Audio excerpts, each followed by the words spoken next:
The single most impactful design move you can make this year in 2024. Follow me. And for those of you who always ask, today I am wearing my brand new favorite pair of jeans. I'm going to link this in the description section.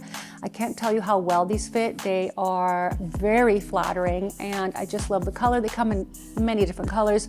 My top is by Veronica Beard. I got this from The Real, so I have a feeling it is sold out, but I have seen so many lookalikes that I actually approve of, so I will be linking the similar tops to this. Finally, my lipstick, which I am obsessed with, had to share. I usually don't talk about my lipstick, but I love this new color from Charlotte Tilbury, and that will also be linked in the description section.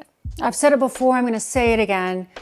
You guys are part of this channel because you want to live a gorgeous existence. And as my besties and my favorite people in the world who love to make their environments not only soothing and zen and beautiful, I can't wait to show you this next huge move that is going to change your mood when you come home. All right, here it is. What is the most impactful design move? It's called scalloping. I love scalloping. I've always loved scalloping. I should say I was scalloping back in the day when nobody was scalloping.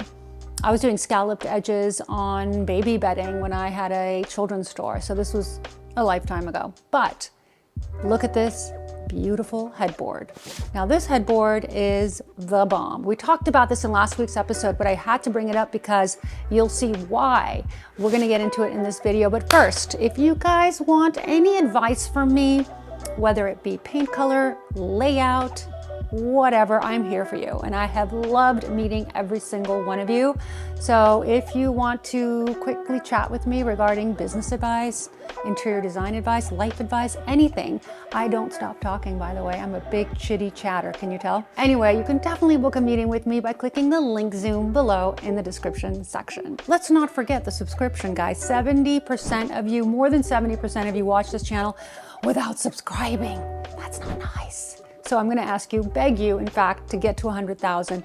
For those of you that are watching, and for those of you who care, to please subscribe. It makes a difference. Scalloped beds are the best. I'm sorry if I'm singing, and I know it's not a good voice, but actually it's not a terrible voice. I've been told by an actual rock and roll star, Kevin Martin of Candlebox, who is a very good friend, that I have a voice. Yes, I do. And one day I'm going to ruin your ears and sing for you. But now we're gonna get back to what's really important, which is the scalloped bed. Look at this white version with the rim in a different velvet color. What you can do is really incorporate the entire nightstands and the bed behind the scalloped headboard. And this week's YouTube is dedicated to how you can make these subtle changes in your home that are going to have a great impact and make your house so much more designer. Here is another love that my heart is just flapping, like beating hard. And it's not my supraventricular tachycardia that I actually have. It is because of the scalloped edge of this bench. So why do I love this? And what is the single most impactful thing you can do in 24? Well, the single most impactful thing you can do in 24 is to bring in some scalloping into your home, because it just has that je ne sais quoi, that just yum vibe. I don't know if that's English, but it is a yum vibe. It'll be one of my new words. It's a yum vibe. And it looks wonderful, especially in a kitchen or in a corner of a kitchen or on a bench. And a woodworker can do this for you. It's not that hard, you guys. You just get the template and then you just cut the wood, and you can even do it yourself for those of you that are very savvy. And I want to know if anybody's going to try and make this themselves. Let's look at this next photo. Okay, so it doesn't necessarily just apply to furniture. It can also apply to decorative objects. This sconce has got me, what's the word? Gabby, what's a word? That's my assistant, Gabby.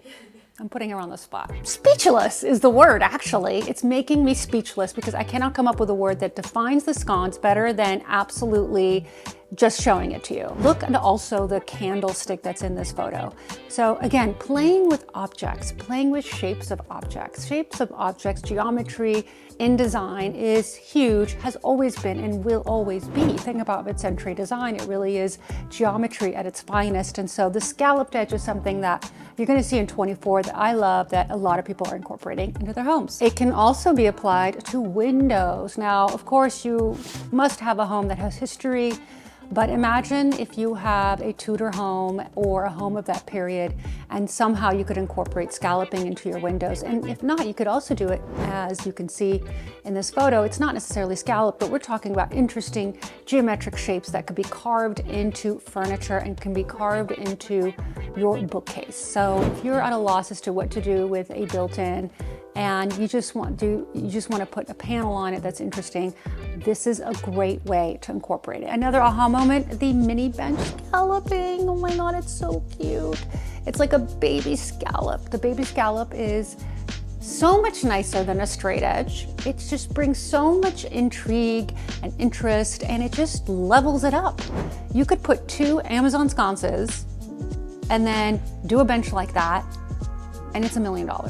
I mean, you literally don't have to spend a lot of money to create these spaces in your home these days. It's just about learning from my channel, hopefully, and applying them into your space and making your space just worthy. Scalloping can also be done on sofas with round pillows. This is a really good combination. I've seen Jake Arnold do this. I've seen a lot of interior designers do this, and at first I was weary about it, and then I realized that it's actually pretty fun. And if you get tired of the sort of hole-less donut pillows, you know, sort of these flat round pillows, then you could just get rid of them. But at least you've got the scalloped sofa, which I think looks great in combination with these pillows. Don't forget, your bar stools can have a little bit of a fun edge as well. This is the wavy scalloped edge that is going to be very hot for 24. I think it's also going to bleed into 25, to be honest.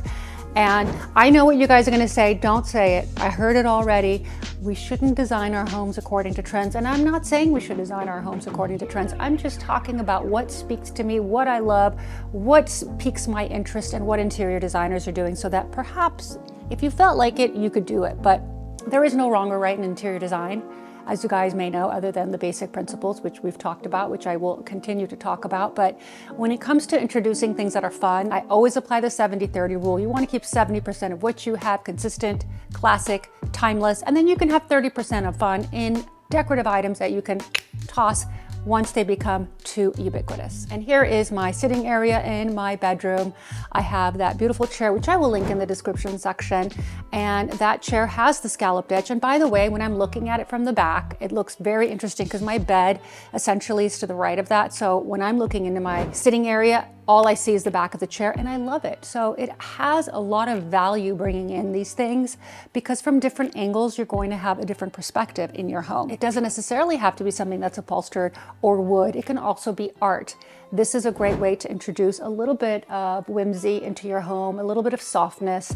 If all your edges are straight, I always like to mix it up. If you have a very straight edged fireplace, this is a great way to soften that space and bring in a little bit of softness. And I had to show you my favorite application of what I call scalloping is to do it to an entire cabinet. So when we talk about introducing these phenomenons, we're talking about being creative with them. We're talking about stepping outside of the norm, and we're talking about the application of them, whether it be through lighting or furniture, or in this case, cabinetry design. And with that said, we've made it very easy for you guys to follow me on other social media channels. If you click above me, you will find my TikTok, which is very fun. We share a lot of good information, totally different than what we share here. Some interior design, some beauty, some hacks, some all kinds of good goodies that you are going to be interested in. And that is why you need to follow me on TikTok and Instagram. Instagram is going to be sort of our hub where we share most of our really interesting content, such as the flip projects that we're doing, the furniture that I'm going to be designing. Did you guys hear that? I revealed it first to you guys. I wasn't even planning on telling anyone, but when I sit in front of this camera, I feel like I'm sitting in your homes, and I feel like I can share these things with you. So, and I'm gonna actually announce something else that I wasn't planning on doing, but today I feel closeness. And that is, we are going to be doing a vlog series. So what does that mean? It means you will be privy to a lot of the behind the scenes. And let me tell you, it is a show around here. Why? Because things that look really smooth and wonderful aren't. A lot can happen in a day. And I can't wait to show you behind the scenes. If you guys are interested in the vlog, I need you to chime in because I'm a little trepidatious about it. And I really want to know if it's something you're going to be watching, because if you're not going to be watching, I shouldn't be filming. So it will take you behind the scenes into client projects. It'll take you behind the scenes as to how I interact with my team, my staff. You'll see people coming and going, family, dog life, and maybe you'll get some golden nuggets of information that may help you in your life. I hope you guys enjoyed this episode of The Red Elevator. We are here to provide a service to our favorite people in the world, and that's you guys. I want to thank you for your support throughout these years. I want to thank the people who are always chiming in. You know who you are. I love you guys, and I can't wait to see you guys again next week on this channel, The Red Elevator.